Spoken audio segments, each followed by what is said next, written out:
My only little stint prior to real estate, which was in high school, was briefly a line cook at Bob Evans. That was an experience for me that was the only one I've really had outside of real estate. To be honest, my prior restaurant experience really doesn't have much, if anything, to relate to real estate other than my dad was a land developer and real estate salesman, and I grew up listening to him. I would say my experience sitting, listening to him talk about real estate had a huge impact on my future career, and it still to this day applies to the real estate world.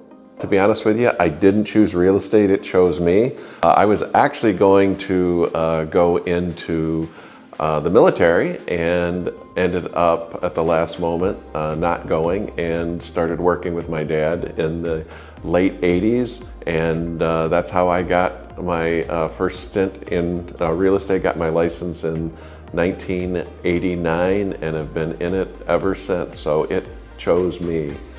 Prior to starting the team as a solo agent, one of the things that I recognized was that you're constantly changing hats. You're the marketing person, you're your assistant, you're the videographer, you're whatever. Constantly switching hats, being the jack of all trades and master of none. And I really realized that in order to succeed, I really needed to focus on the things that I'm really good at.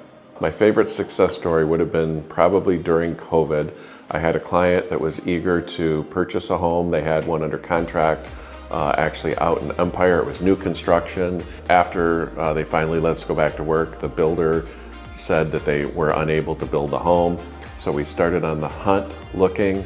My client ended up paying about $30,000 over asking for a home in Suttons Bay. And when it was all said and done, he called me and he said, "I want to thank you for your advice." And I said, "What did I say?" And he said, "You asked me the question, what's more important, time or money?" And he said, being in his late 70s, he said time was far more valuable than money. He said he had more than enough money and felt that knowing that they were going to have a home to come to that spring after being snowbirds, and that really meant a lot, that each client has a different want and need, and in their case, having the home they wanted was more important than the extra few bucks they paid.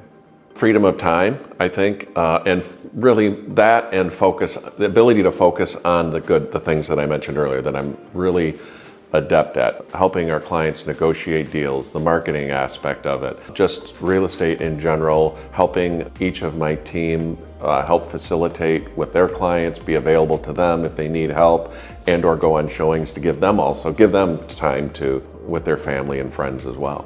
Being on a team is really quite helpful to clients, and I think for people that don't often have never worked with an agent that is on a team, they'll come to realize that, as I said earlier, having multiple people available that are specialists at any given task. For example, our closing coordinator, she's a absolute dynamo at making sure that the transactions gets closed. It's a second set of eyes on things.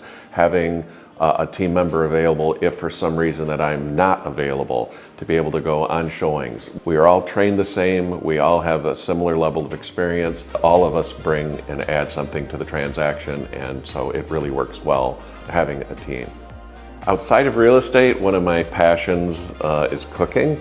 I like to go home, make dinner, enjoy the evening, quiet evening. I like to take my dog for a walk on the beach. In the winter, I love to travel, so one of my favorite places to travel always involves an island, whether it's Mackinac Island in the summer, the Keys, or Grand Cayman in the wintertime. There's been a lot of changes to real estate in the past year. As an active member on our board in the MLS, I do have the privilege of directing or having some direction in how some of the policies have been put into play and into place. And so what I guess I'm most excited about is just seeing more transparency in the industry, more properties hopefully come on the market, which is going to help more of our clients be able to get into homes, which has been a bit of a problem the past few years with the lack of inventory.